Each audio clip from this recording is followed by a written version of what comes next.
Hello and welcome to the inaugural episode of the State of Satus video series. Sadist is a colony management game in development by Recube Studios. We are an indie development team staffed by volunteers who love the genre and want to make the #1 colony management simulation of all time. Sadist is still in pre-alpha, and we plan to release the game in stages. First will be a creative alpha that will focus on world generation, building, and community tools to reward everyone who's been waiting patiently for the game to come out. Since creative will be so different from the core gameplay, we plan to offer that version free for testing. After creative will come survival, our first paid version that will introduce resources and character management, and all the tools needed for a great colony survival game. Now for this episode of the State of Satus, we will discover what the game looks like today and our exciting plans for early 2021. So, let's go on an adventure. We have spawned in the center of the map and are about to journey to the world's edge. While the map size may change before our alpha release, this should give you a sense of scale for what we're aiming for. This may not look like much, but this is the first internal development build of Sadist Creative. This represents over 2,000 hours of effort designing, coding, adjusting, and reworking nearly everything to get the look and feel we're aiming for. Most of all, it represents the soul of Sadist, the foundation on which the rest of the game will be built. It's still got a long way to go, so let's take a moment to appreciate how far we've come. As we venture through this video together, please remember that this is our first developer build, and a number of the textures and interface elements are placeholders. The landscape and terrain are not finalized, and the lighting still needs some work. But if we look past the flaws of this initial build, we can truly begin to see its potential. It's been crucial to us since nearly the beginning to give Sadist a vast, continuous world.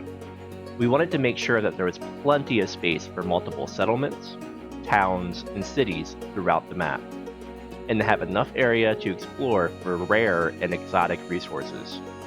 As we progress, you may notice that there are a few stutters and frame rates occasionally, and we may need to pause for a few seconds to let the lower detailed chunks unload. But the terrain system we built is generally smooth for small jaunts, and we have changed its plan that should fix those issues for longer travels.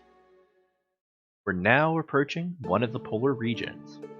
The biomes are dispersed based on temperatures and rainfall, with the default map being coldest at the top and bottom of the world. This area may seem empty and lifeless at the moment, but we're still populating cold biomes with new Flora models. Oh, and please ignore the plants in the water, we haven't fixed those yet. And here, we finally arrived at the end, an ocean that just goes on forever. We wanted this initial map to be surrounded by water, so that the player's immersion isn't broken by a hard world's edge. As we turn around, we can still see our starting location in the distance. Remember, that was the map center, which means that half of the world still lies hidden on the other side. And while we're staring at a flat Earth, don't be too concerned with the lack of height variation. We have plenty of terrain features planned to make things more spicy. Now, since size doesn't always matter, let's turn our attention to some of the finer details, starting with biomes. We currently have 9 biomes implemented. Now only 8 are shown here because tundra and glacial are currently indistinguishable. We'll fill those in later. The biomes are seeded using random temperature and precipitation maps. From left to right is dry to wet. From top to bottom is hot to cold. Most biomes currently have a specific set of plants and ground textures. The frequency of those still need to be tuned, so some biomes still have too much, while others may not have enough. Now, let's take a closer look. This is the desert biome, home to small plants like the ball cactus, agave, and apuntia, and the larger plants such as the seguro cactus. There should be some trees as well scattered about, such as the coconut, date palm, and pomegranate, but they seem to be missing at the moment. Right now, everything is fairly evenly distributed, but later in development, we plan on making the desert much more interesting by scattering the plant density and adding oases. This is the savanna, home to small plants like the hibiscus, wild watermelon, grasses and shrubs. Trees such as the fig, acacia, baobab, and ebony also thrive here. There are a few floating wolves as well. We plan on scattering fauna throughout the world, but the wolves are the only creatures we currently have partially implemented. You may also note that we have a wide assortment of plants, trees, and food in Sadist. We don't have a comprehensive plan yet for resources, as that'll come later in Survival Alpha, but we do plan to use the various wood for different building textures, and the foods for different nutrition needs. Welcome to the jungle. Here you can find small plants such as pineapples, heliconia, bird's nest ferns, and grasses, and trees such as cecropia, banana, and rubber. The ground texture will be likely getting a revisit soon, with a mixture of grass, dirt, and podzol. This biome is likely underpopulated at the moment, and we want the jungle to be thriving and teeming with life. But for now, we won't have too many specific creatures until later in development, but we'll make sure that this is one area definitely worth exploring. Now here, you'll need to use your imagination. This is supposed to be the grasslands. There is very little grass, and way too much gravel and too many trees. We'll get that fixed soon. The grasslands will be home to small plants such as sunflowers, wild wheat, bushes and shrubs, as well as birch trees. We will also likely scatter wild fruit trees around, such as apple, lemon, and orange.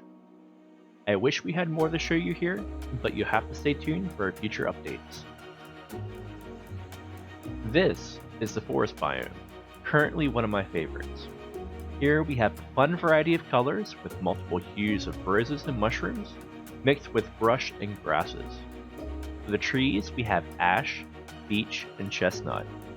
We will also likely scatter wild peach and plum trees here as well. While the colors here make the biome the most beautiful so far, especially highlighted against that teal blue sky, there are still things we need to work on here, specifically the tree lighting, where some of the texture planes are showing too harshly. There are some technical Unity related issues here that we're working through, and we'll keep you posted. Despite that, we still know that this will be a biome that many people will love to build in. This is the swamp. As you can see, there's nothing going on here, as we haven't added the Flora models yet. However, this will be home to many small plants, such as reeds, loosestrife, milkcap, rusula, and berry bushes. There will also be mangrove, willow, and pear trees. It's too early to know for sure, but I think this will make a fine place for green ogres. And maybe donkeys.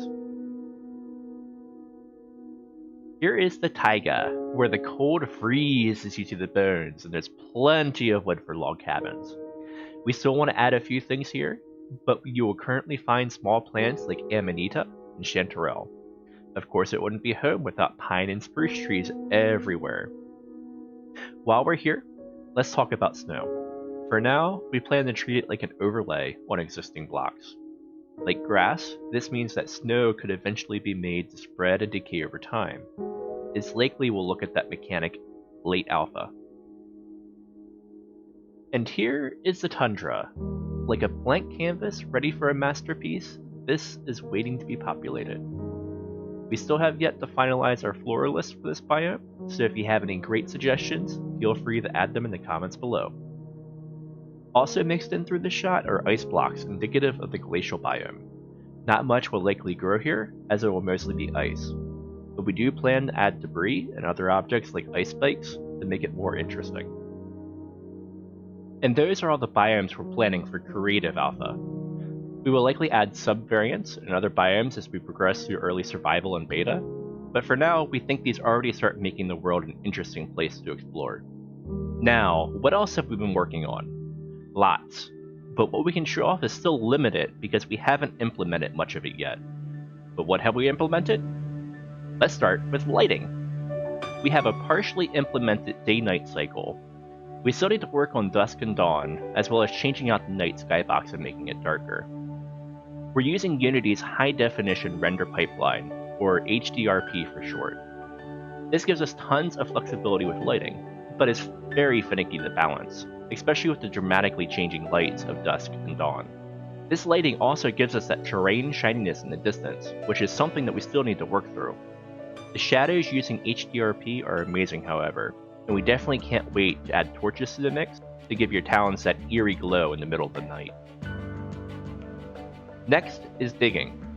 We have implemented simple terraforming tools, a necessity for both creative and survival alpha, including the most basic ability to remove blocks. Digging through the terrain exposes a plethora of underground rock types that we've added. Also, ignore those gravity-defying plants. We've drawn inspiration from Terrafirmacraft here. Terrafirmacraft is a Minecraft mod that handles world generation really well. I recommend you check them out. Like Terrafirmacraft, we're utilizing 3 layers of rocks under the surface. Each layer can consist of sedimentary, metamorphic, or igneous rock. We have over a dozen rock types planned, each with a unique coloring for different building styles, and about a dozen different ores that we can use for crafting or building detail as well.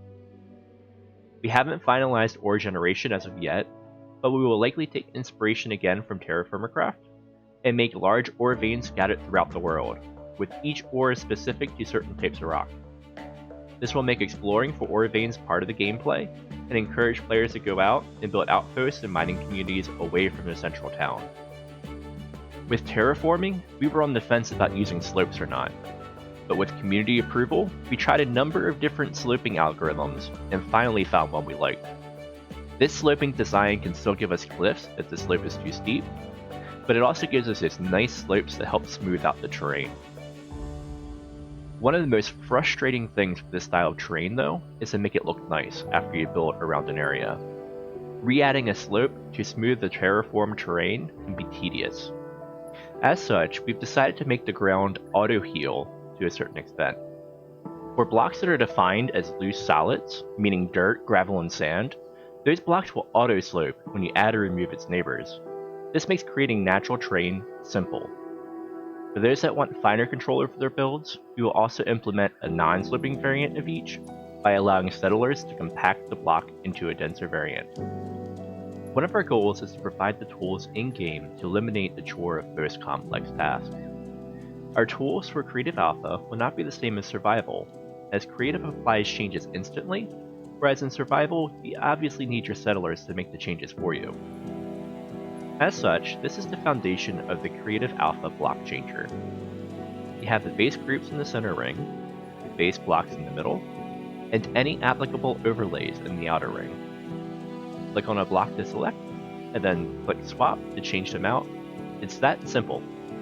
Also, many of these textures are placeholders for the moment. Some you may recognize from Terrafirmacraft. And the overlays, as they're designed now, can sometimes look a bit strange. Don't worry, Drakewolf is already working on the new textures, and they're looking awesome. The best thing about this is that it will directly translate to the building blocks and textures as well, with the base blocks such as walls being selectable separately from overlays such as trim. This will allow for mixing and matching styles for a ton of different building designs. So those are the things that we have implemented. What are the things that are not yet available? Well, there's too much to mention, but let's start with the animal models by Hopeless Dave and Drakewolf. There are many iterations of each to get to designs we like. There's frogs and rideable deer, because why not? There are animations by Hopeless Dave.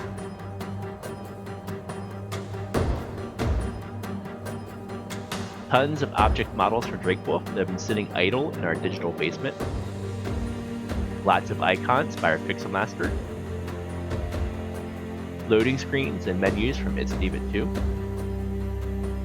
And awesome music from our audio guru, Polar.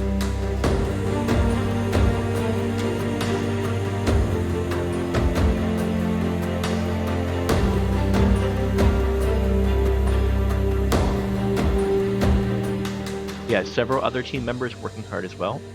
Maybe in the near future, we will have a video with the team to introduce everyone to you.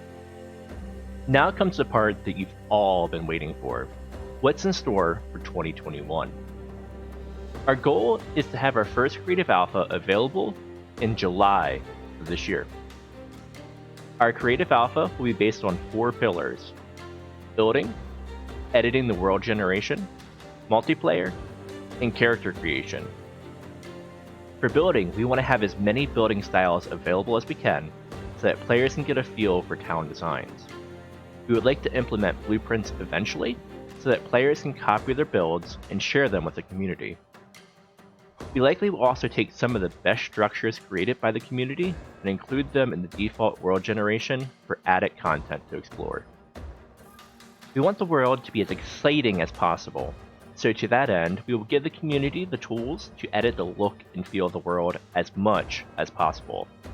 With the ability to change the min-max elevation, precipitation, and temperature, along with the frequency of rivers, lakes, and caves, players can generate and share custom worlds that are fun to explore and build in. Some of the best worlds may also make it into the survival game as default seeds. We feel that multiplayer is key to bringing our community together in-game, so we want to establish that early in alpha development. While in creative, this will focus on sharing worlds and builds. When we get into survival, this will translate into cooperative or competitive modes where players can trade resources across the map or choose to invade their neighbors. Lastly, character creation is exciting for multiplayer as well. We want players to be able to customize the look and feel of their characters. Not only will we have a few presets for the character models, but we plan on opening up the textures to the community as well, so that players can customize their own character skins. With those 4 pillars, we hope to build up and keep our community engaged throughout the creative alpha lifecycle, as we take those ideas and work towards survival alpha later in the year. We hope you're as excited as we are of our progress, and if you'd like to help support us, please consider checking out our Patreon. Any funds we can raise can help us get Sadist into your hands faster. And if you haven't checked out our Discord, please take a look there as well. This is the place where we post most of our updates, answer any questions you have, and discuss suggestions and ideas. We want to thank you for waiting patiently as we try to make Sadist the right way. We'll be posting another State of Satus video around April and May to keep you apprised of our progress. In the meantime, we'll post a number of other smaller videos in our dev vlogs and soundtrack playlists. Thanks for watching. See you next time.